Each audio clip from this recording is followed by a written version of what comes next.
I won't pay you any salary! You can't do that! Watch me! You're done here! Mrs. Thompson, I need to see you in my office. Now. The words cut through the teacher's lounge like a knife.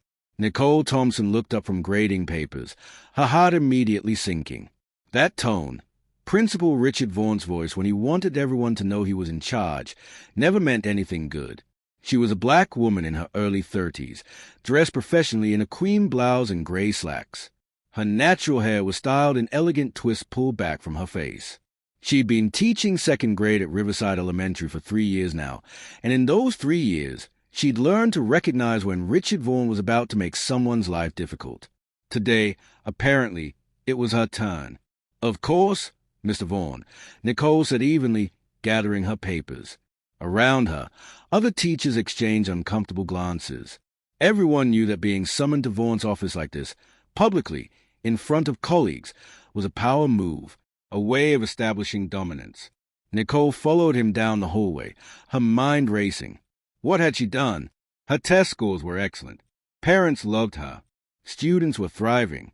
She'd never had a single complaint. But with Richard Vaughan, you didn't need to do anything wrong.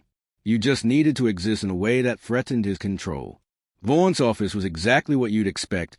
Oversized desk, leather chair, walls covered with plaques and photos of him shaking hands with local politicians. Everything carefully arranged to remind you that he was important, and you were not. He sat down without inviting her to do the same. Nicole remained standing, waiting. Mrs. Thompson. Vaughan began, steepling his fingers like he was about to deliver sermon. We need to discuss your employment status. Nicole's stomach dropped. My employment status? Yes. As you know, the district has been facing budget constraints. Very severe constraints. We've had to make some difficult decisions about staffing. I'm aware of the budget issues, Nicole said carefully, but my position is funded. I'm tenured, and my evaluations have all been exemplary. Exemplary is a strong word, Vaughan said with a dismissive wave. Your evaluations have been adequate, but adequate doesn't mean essential. And in times of financial hardship, we have to prioritize what's truly essential to the school's mission. Nicole felt anger rising in her chest. Mr. Vaughan, my test scores are in the top 10% of the district. I've brought in 2 grants for literacy programs. I mentor new teachers. What exactly about my work is merely adequate? Vaughan's eyes narrowed. I don't appreciate your tone, Mrs. Thompson. This kind of defensive attitude is exactly the problem. When leadership makes difficult decisions, we need team players who understand that the school is bigger than any individual ego. This isn't about ego, Nicole said, her voice shaking slightly. This is about my job, my career. Are you saying I'm being let go? Not exactly. Vaughan leaned back in his chair, a small smile playing on his lips. We're restructuring your position. You'll be moved to a permanent substitute role. No benefits. Hourly pay. Called in as needed. The room tilted. You're demoting me from a tenured teaching position to a day-to-day substitute? That's not legal. I have a contract. Your contract, Vaughan interrupted, has a clause about organizational restructuring during fiscal emergencies. I've consulted with the district's legal team. Everything is completely above board. This is retaliation, Nicole said, her voice rising despite herself. I filed a formal complaint last month about the way you spoke to Mrs. Rodriguez in the faculty meeting, about how you belittled her in front of the entire staff. This is because I stood up to you. This is because of budget constraints, Vaughan said loudly, standing up now, using his height to tower over her. And I'd be very careful about making accusations of retaliation, Mrs. Thompson. Very careful. Because if you're going to claim this is personal, I can certainly document numerous performance issues that would justify your demotion. Late arrivals to morning meetings, questionable classroom management decisions, failure to follow proper procedures. I've never been late. My classroom management is excellent. And what procedures?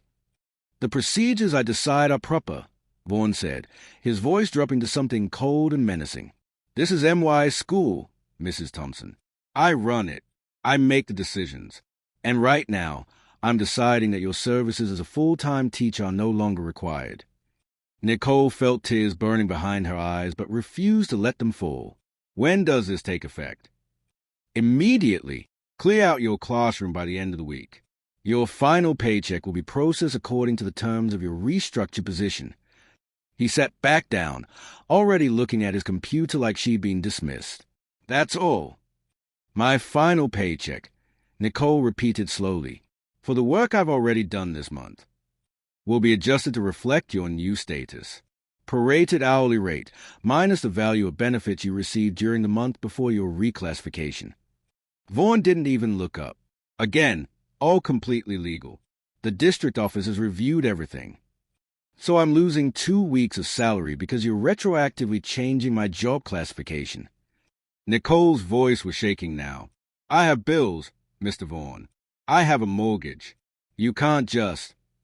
I can do whatever the district's legal authority allows me to do, Vaughn said, finally looking up with a cold smile. And I have... Now, if you'll excuse me, I have actual school business to attend to. Close the door on your way out. Nicole stood frozen for a moment, her mind reeling. Then, slowly, she turned and walked out of the office. In the main office, the secretary, Mrs. Chen, who'd always been kind to Nicole, looked up with sympathetic eyes. She clearly heard everything through the thin walls. Nicole, I'm so sorry, she whispered. Nicole couldn't speak. She just nodded and kept walking, down the hallway, past a classroom where her students' artwork covered the walls, past a library where she'd spent countless lunch periods helping struggling readers, past a teacher's lounge where colleagues had already heard what happened and were pointedly not making eye contact. She made it to the parking lot before the tears started falling. Sitting in her car, hands shaking as she gripped the steering wheel, Nicole pulled out her phone.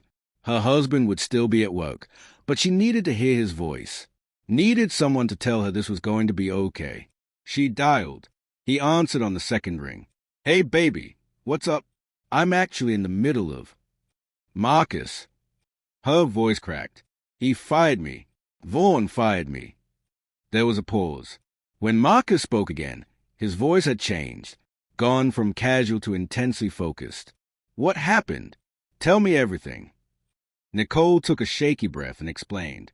The sudden summons to the office, the demotion disguised as restructuring, the way Vaughn had smiled when he told her she'd be losing most of her paycheck, the complete powerlessness of it all. And there's nothing I can do, she finished, tears streaming down her face. He checked with the district lawyers. He made sure everything was technically legal. He's been planning this, Marcus. Ever since I filed a complaint about how he treats teachers, he's been waiting for a chance to. Nicole, Marcus interrupted gently. Baby, listen to me. Go home. Don't go back in that building today. Just go home. I need to make some calls, and then I'm coming home early. Okay. Marcus, you don't need to leave work. Yes, I do. His voice was firm but loving. Trust me, this isn't over. Not even close. That evening, Nicole sat at their kitchen table, staring blankly at her laptop. She'd been trying to update her resume, trying to think about what came next. But mostly she was just numb. Marcus had come home 2 hours ago. He'd held her while she cried, made her tea, let her vent about Vaughn's smug smile and the way he'd wielded his power like a weapon against someone who couldn't fight back. And then, quietly, he'd made a series of phone calls from his home office. Now he emerged, carrying a folder. Nicole, I need to ask you some questions about Principal Vaughn. Specific questions, and I need you to think very carefully about your answers. Nicole looked up at her husband. Marcus Thompson was a tall black man in his late 30s, with an athletic build and intensity in his eyes that most people didn't see unless they knew him well. Right now, that intensity was focused like a laser. What kind of questions? Has Vaughn ever asked you to falsify student records, grade reports, attendance data? Nicole blinked. Why would you ask that? Just answer the question. He suggested I be flexible with attendance records for certain students, the ones whose parents donate to the school or volunteer a lot. He said it's about maintaining relationships. Marcus made a note. Did you do it? No. I document absences accurately. It's my job. Good. What about the grants you mentioned? The literacy programs you brought in? Does Vaughn know about those? Of course. I had to submit everything through him for approval. And did those grants specify how the money should be used? Yes, very specifically, down to what supplies could be purchased with which funds. Nicole's eyes narrowed. Marcus, what is this about? Her husband looked at her for a long moment. Then he opened the folder and spread several documents across the table. I work for the FBI, Nicole. You know that. But what you don't know is what division I work in. I'm part of the Public Corruption Unit. We investigate fraud, embezzlement, and abuse of power by government officials and public employees. Nicole stared at him. You've never told me that. It's not something I advertise. Most people just know I'm FBI. They don't need the details. He gestured at the documents. 3 months ago, our office received an anonymous tip about financial irregularities at several schools in this district. We've been quietly investigating. And Riverside Elementary, specifically Richard Vaughn, has been on our radar. Nicole's heart was pounding. What kind of irregularities? Grant money being misappropriated. Federal education funds being redirected to unauthorized expenses. Vendor kickback schemes. Falsified records to cover up missing money. Marcus looked at his wife. Your literacy grants, the ones you worked so hard to secure, Vaughn's been siphoning off the funds and using them for personal expenses. How much? So far, we can document about $4,000 to $7,000 across multiple grants over 2 years. And that's just what we've found so far. Nicole felt sick. The supplies we were supposed to get. The books for struggling readers. The intervention programs. We never got most of that. Vaughn kept saying there were delays, bureaucratic issues. He was stealing it, Marcus said flatly, and has been doing it systematically across multiple funding streams. He's smart about it, never takes so much that it raises immediate red flags. But over time, it adds up. And you think? Nicole's voice trailed off. I think you became a liability the moment you filed that complaint. Not because of what the complaint was about, but because you demonstrated that you're willing to push back against him, to question his authority. And someone like Vaughn, someone engaged in systematic fraud, can't afford to have ethical, observant teachers paying too much attention. Marcus pulled out another document. This is particularly interesting. You mentioned his demoting you and withholding your salary. Do you know where that money goes? The difference between what you're owed under your contract and what is actually planning to pay you. I assumed it goes back into the school budget. It should, but it doesn't. It goes into a discretionary fund that Vaughn controls personally. He has been doing this for years, finding technicalities to reduce teachers' pay, claiming budget emergencies, and then pocketing the difference through creative accounting. Nicole put her head in her hands. This is insane. How has no one caught him before? Because he's careful. He targets teachers who won't fight back, usually young teachers, people on temporary contracts, people who need the job too badly to rock the boat. And when someone does push back, he makes their lives so miserable they quit. Marcus paused, or he fires them before they can dig too deep into what he's doing. So what happens now? Marcus's expression hardened. Now I had a very interesting conversation with my supervisor this afternoon. Told him my wife just became a victim of the exact person we're investigating. Explained that Vaughn essentially just created a paper trail directly connecting his retaliation against a witness to his financial crimes. He smiled, but it wasn't a friendly smile. And my supervisor said, "How fast can you move on this?" And I said, "Very fast." Marcus checked his watch. In fact, I'd say about 12 hours from now, Richard Vaughn is going to have a very different kind of morning than he's expecting. Richard Vaughn arrived at Riverside Elementary at 7:15 a.m., the same time he arrived every day. He liked getting there early, before most of the staff, to sit in his office and remind himself that this was his domain, his kingdom. Today was shaping up to be particularly good. He dealt with the Nicole Thompson problem. She'd be gone by the end of the week, and her ridiculous complaint would die with her departure. And the $8,000 he'd just freed up from her salary adjustment would nicely cover his upcoming vacation to Cancun. He pulled into his designated parking spot, the one closest to the entrance, with his name on a sign, and grabbed his briefcase. That's when he noticed the cars. 3 black SUVs parked near the school entrance, and people, at least 8 of them, in dark suits and FBI jackets, standing near the front doors. Vaughn's blood went cold. He considered turning around, getting back in his car, driving away. But before he could move, 2 agents approached him. Richard Vaughn. Yes. His voice came out strangled. FBI, we have a warrant to search these premises and seize record related to financial crimes and fraud. We also have some questions for you. The agent, a tall black man with hard eyes, held up a badge. I'm Special Agent Marcus Thompson. I believe you know my wife. Vaughn's face went from red to white to gray in rapid succession. Your wife. Nicole Thompson, the teacher you fired yesterday, the one whose salary you stole. Marcus's smile was cold. Small world, isn't it? I didn't steal anything, Vaughn sputtered.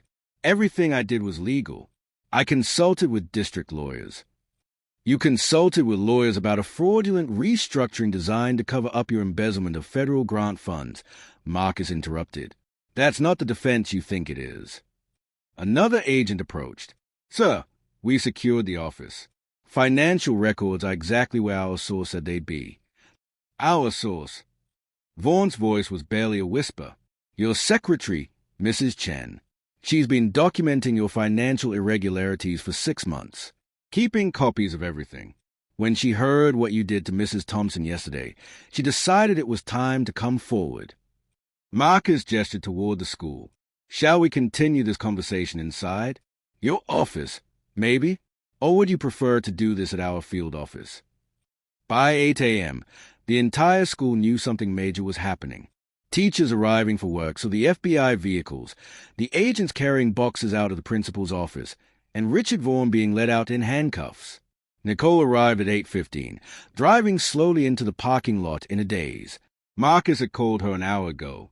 It's happening. You might want to come see this. Now she stood in the parking lot, watching as agents loaded file boxes into their vehicles. Mrs. Chen stood nearby, talking to an agent, looking relieved and terrified at the same time. Mrs. Thompson. Nicole turned to see one of the FBI agents approaching, a woman in her 40s with kind eyes. I'm Special Agent Rodriguez. Your husband asked me to brief you on what's happening. Is this a good time? Nicole nodded mutely. We've arrested Principal Vaughn on 14 counts of fraud, embezzlement, and misappropriation of federal funds. We've also frozen his personal accounts, which contain approximately $230,000 we can trace directly to stolen school funds over the past 5 years. $230,000, Nicole repeated, stunned. That's what we've found so far. There's likely more. Agent Rodriguez consulted her notes. We're also investigating potential civil rights violations related to his treatment of staff. The pattern suggests he specifically targeted teachers of color and made their lives difficult when they questioned his authority. She paused. Your complaint last month? About how he treated Mrs. Rodriguez. No relation. By the way, that was a complaint that finally got people in the district office to start asking questions. They reached out to us because they suspected something bigger was going on but didn't have the authority to investigate financial crimes. That's what started this whole case. So Nicole struggled to process. If I hadn't filed that complaint, he might have gotten away with it for years longer. You did the right thing, Mrs. Thompson, even though it cost you. Nicole felt tears forming again, but this time they weren't tears of despair. What happens to my job? My position? The district superintendent is here. Agent Rodriguez pointed toward a woman in a business suit talking with Marcus near one of the FBI vehicles. I believe she wants to speak with you. Superintendent Dr. Patricia Williams was a black woman in her late 50s with steel gray hair and an expression that suggested she did not suffer fools. Mrs. Thompson, I owe you an enormous apology on behalf of this district. Nicole blinked. What happened to you yesterday was illegal, unethical, and completely unacceptable. Principal Vaughn had no authority to demote you or adjust your salary. The legal review he claimed to have done? Fabricated. He never consulted our district lawyers because he knew they'd tell him he couldn't do what he was planning. Dr. Williams pulled out a document. This is an emergency reinstatement order. Effective immediately, you are restored to your full-time teaching position with complete back pay, benefits, and a formal apology from the district. Additionally, we'll be providing a stipend to compensate you for the emotional distress caused by the situation. Nicole couldn't speak. Furthermore, Dr. Williams continued, we're launching a comprehensive review of every staffing decision Vaughn made in the past 5 years. If we find other teachers who were wrongfully terminated or demoted, we'll be making this right. Your willingness to stand up to him, even knowing it might cost you, may have saved other people's careers. She extended her hand. Thank you, Mrs. Thompson, for your courage, and for reminding us that integrity matters more than convenience. By noon, the story was all over the news. Local principal arrested in massive fraud scheme. FBI uncovers years of embezzlement at elementary school. Teacher blown whistleblower helps expose corruption. Nicole sat in her classroom, which she would not be leaving after all, reading the news on her phone. Students wouldn't be back until Monday, giving her time to process everything that had happened in the past 24 hours. There was a knock on her door. Marcus stood there, now in full FBI attire, suit, badge visible, gun on his hip. He looked official and intimidating in a way Nicole rarely saw. Hey, he said softly. You okay? I don't know. Nicole set down her phone. Yesterday I thought my career was over. Today the man who tried to destroy me is in federal custody, and I'm being called a hero. It's a lot. Marcus entered the room and sat on one of the small student desks, looking absurdly large perched on the tiny furniture. Can I tell you something? About why I never told you exactly what division I work in. I've been wondering about that. I didn't want you to think twice about being honest about what happens at your school. Didn't want you to worry that if you complained about your principal or mentioned something shady, you'd be putting me in an awkward position professionally. He paused. But yesterday, when you called me crying because Vaughn had stolen your job and your salary, all that separation I'd carefully maintained didn't matter anymore. Because he didn't just commit fraud against the district. He committed it against my wife. And that made it very, very personal. Nicole smiled slightly. You're not supposed to take cases personally. That's what you always say. Yeah, well, I lied. Marcus reached over and took her hand. But here's the thing. Even if I weren't FBI, even if I were just some regular guy with no special authority or connections, what Vaughn did would still be wrong. You'd still deserve justice. The fact that I happen to have the tools to make sure you got it, that's just lucky timing. Lucky for me. Very unlucky for him. Very unlucky for him, Marcus agreed. He picked the absolute worst person to mess with. Not because you're married to an FBI agent, but because you're someone who stands up for what's right even when it's hard. Even when it costs you. That's who he tried to destroy. And that's why he failed. 3 months later, Riverside Elementary held a special assembly. Nicole stood at the side of the gymnasium, watching as Dr. Williams addressed the students, staff, and parents who'd gathered. Today we're here to recognize someone very special, Dr. Williams said. Mrs. Nicole Thompson has been a teacher at this school for 3 years. In that time, she's shown not only exceptional skill in the classroom, but exceptional courage in standing up for what's right. She gestured for Nicole to join her at the podium. Because of Mrs. Thompson's willingness to speak up about wrongdoing, we were able to uncover systematic fraud that had been harming this school and our students for years. The money that was stolen has been recovered. Federal charges have been filed. And we're implementing new oversight procedures to ensure nothing like this ever happens again. Applause filled the gymnasium. Nicole's students, her second graders, who didn't fully understand what had happened but knew their teacher was being honored, cheered loudly. Mrs. Thompson is being awarded the district's Integrity Award. But more than that, she's being promoted to lead teacher for literacy programs, with a substantial pay increase and the responsibility of mentoring other teachers in best practices. More applause. Nicole felt tears, good tears this time, forming in her eyes. After the ceremony, parents and teachers surrounded her. Mrs. Rodriguez, the teacher Vaughn had belittled in the faculty meeting, hugged her tight. Thank you, she whispered. Thank you for saying something when I was too scared to. Mrs. Chen, the secretary who documented everything, approached with tears streaming down her face. I should have come forward sooner. I watched him hurt so many people. You came forward when it mattered, Nicole interrupted gently. That's what counts. That evening, Nicole and Marcus sat on their back porch, watching the sunset. The prosecutor called today. Marcus said, Vaughn is taking a plea deal. 15 years in federal prison, full restitution, permanent ban from working in education. 15 years, Nicole repeated. That's a long time. It's appropriate for what he did. He stole from children, from families, from teachers who trusted him. He used his power to hurt people who couldn't fight back.